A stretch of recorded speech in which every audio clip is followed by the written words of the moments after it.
Hello বন্ধুরা, আমি আপনাদেরকে একটি গল্প শোনাবো।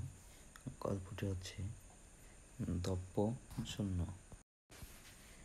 বাদশাহ আকবরের সভায় এক পণ্ডিত এসে গর্বের সঙ্গে বলছেন, হুজুর, আমি বুদ্ধিতে পৃথিবীর জয় করেছি। আজ পর্যন্ত কোনো পণ্ডিতই আমাকে পরাজিত করতে পারেন। আপনার সবাই নাকি অনেক নামকরা পণ্ডিত আছে। আমি তাদের একটি প্রশ্ন করব। যদি সঠিক উত্তর পাই তবে আমায় একদিনের সঞ্চিত সমস্ত স্বর্ণপদক তাদের দিয়ে দেব। আকবর রাজি হলেন। পণ্ডিতের প্রথম প্রশ্ন, শক্তি থাকে শরীরে, সেই শক্তি কখন শরীর থেকে চলে যায়? প্রশ্ন শুনে সভাসদেরা ওর মুখের দিকে তাকাতে লাগলেন। তখন বীরবল বলল, দিনরাত যারা কেবল স্বপ্নের জাল বুনে চলে তাদের মগজ থেকে বুদ্ধি বেরিয়ে যায়। পণ্ডিতের দ্বিতীয় প্রশ্ন, শক্তি থাকে শরীরে, সেই শক্তি যখন শরীর থেকে চলে যায়। আবার বীরবল উত্তর দিল, মানুষ যখন বয়সের ভারে বাড়াক্রান্ত হয় তখন তার শরীর শক্তি থাকে না। পণ্ডিতটি এবার খুব চিন্তায় পড়লেন। তার সারা জীবনের সঞ্চিত স্বর্ণপদকগুলি বোধহয় এবার হাতছাড়া হলো।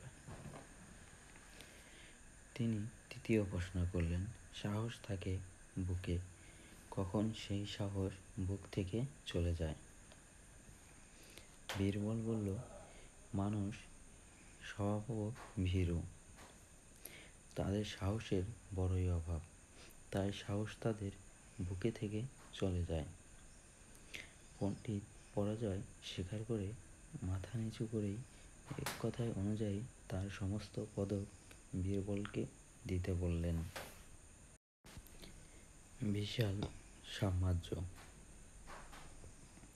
সম্রাট আকবরের দরবারে দুজন সভাগায়ক ছিল।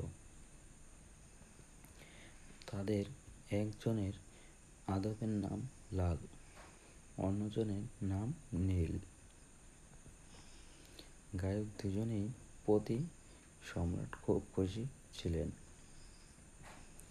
এবং তাদের দুজনের গান শোনার জন্য দেশ দেশান্তর থেকে প্রায় লোকজন আসত।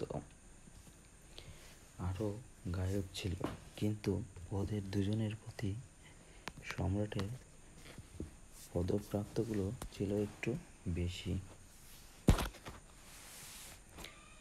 তাই ভাবে দিল যায় নিজেদের খ্যাতি এবং প্রতিপত্তি এবং সম্রাটের পদপ্রাপ্তগুলো দেখে লাল ও নীল দুজনেই গর্ব বোধ করল। ক্রমশ আরও সকলের থেকে তারা দুজনেই নিজেদের অনেকটা যেন আলাদা মনে করতে লাগলো।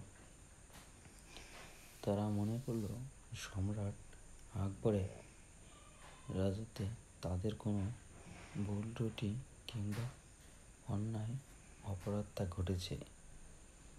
সাধারণ লোকদের মতো তাদের বিচার হবে না। তাই তারা কোনো সদস্য বা গায়ককে গ্রহণ করল না। একদিন তারা সম্রাটের কাছে এসে বসে ও কথা বলতে বলতে রসিকতা করা হচ্ছে মনে করে সম্রাটকে হঠাৎ এমন একটা অপমানজনক কথা বোকার মতো বলে বসল যে দেখতে দেখতে সম্রাটের মুখখানা গঞ্জিত হয়ে গেল।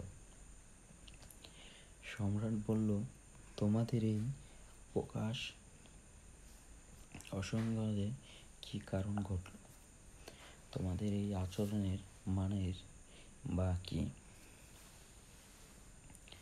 সম্রাটের গাড়িতে দেখে তারা ভাবল তারা তো সম্রাটের খুব প্রিয় পাত্র, তাদের কি আর কোনো শাস্তি হবে? এই ভেবে তারা ক্ষমা চাওয়া দূর করতে সে কথাটাই আবার দাঁত বের করে কচলাতে লাগলো, যেন কিছুই হয়নি এমনভাবে।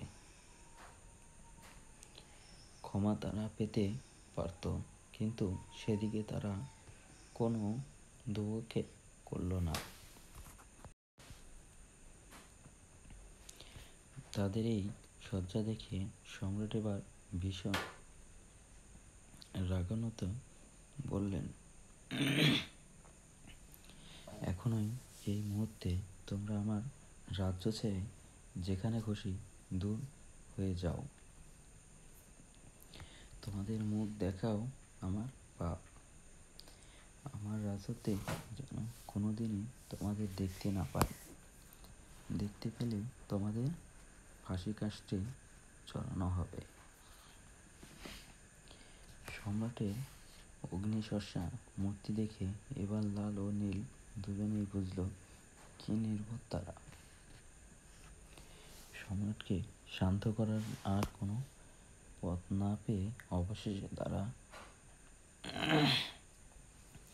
সভা ত্যাগ করে চলে যেতে বাধ্য হলেন। না গিয়ে উপায় নেই, কিন্তু এখন কোথায় থাকবে? এমন নিশ্চিত অন্নবশ আর বিশাল বৈভব ছেড়ে তারা যাবে কোথায়? সুতরাং দিল্লির বাইরে না গিয়ে তারা এক জঙ্গলে গিয়ে ভয়ে ভয়ে আশ্রয় নিল। দিনের বেলায় থাকতো জঙ্গলে গা ঢাকা দিয়ে, আর রাতে বেরিয়ে শহরে এসে খাদ্যদ্রব্য কিনে নিয়ে যেত মাঝে মাঝে। বড় কষ্টে কাটছিল তাদের দিন, কিন্তু 6 মাস ধরে তারা এভাবে কাটাতে বাধ্য হলো। এমনি করে নিজেদেরই বোকামির জন্য তাদের এই অবস্থা।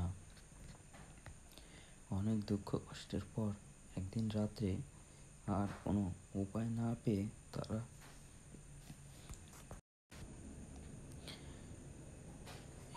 এসে বীরবলের পায়ে কেঁদে পড়ল, হুজুর, আপনি আমাদের মা বাপ, আপনি আমাদের রক্ষা করুন। তাদের কান্না ও দুরবস্থা দেখে বীরবলের মনে করুণার উদয় হলো। বীরবল অনেক ভেবেচিন্তে একটা মতলব বাঁচতে দিলেন তাদের কানে কানে। পরদিন দিনের বেলায় লাল আর নীল শহরের পথে পথে মনের আনন্দে ঘুরে বেড়াতে লাগলো। তাদের চিনত বহু লোক এবং তাদের গানে ভক্ত ছিল অনেক। সুতরাং হঠাৎ দেখতে পেয়ে লোকজনের ভিড় জমে গেল তাদের আশেপাশে। সম্রাটের শোভাযাত্রা আসছিল সেই পথ দিয়ে। তিনি কাছাকাছি এসে গায়ক দুজনকে দেখতে পেলেন। বলা বাহুল্য, লোক তাড়া করে গেল লাল আর নীলের পিছনে তাদের ধরবার জন্য। সম্রাটের আদেশ অমান্য, এবার মৃত্যুদণ্ড। ভগবানের হাত নেই সম্রাটের আদেশ অমান্য করবার। সকলে ওদের গান শুনতে ভালোবাসত। দুজনরা বলল ওদের শুনে দিলেন উপযুক্ত শাস্তি। আর যারা ওদেরকে ভালোবাসত তারা মনে মনে হায় হায় করতে লাগলো। অবশেষে ওদের দুজনকে কি হয় লাল আর নীল কাছে একটি বটগাছ দেখতে পেয়ে ছুটতে ছুটতে গাছে উঠে বসল। সম্রাট প্রশ্ন করল, কোনো দূর হয়নি আমার রাজ্য থেকে এখনো? তোমাদের কি মরণের ভয় নেই? নেমে এসো, ফাঁসি কাস্টে অথবা শুললে চড়াতে হবে। গাছের ডালে বসে হাও করে কেঁদে গায়ক দুজন বললেন, জাহাপানা, আপনার হুকুম না মানা কারণ কি ক্ষমতা আছে? আপনার হুকুম তামিল করবা বলেই 6 মাস ধরে দেশ দেশান্তে কত ঘুরে বেড়ালাম, কিন্তু যেখানেই যাই আপনার রাজ্যের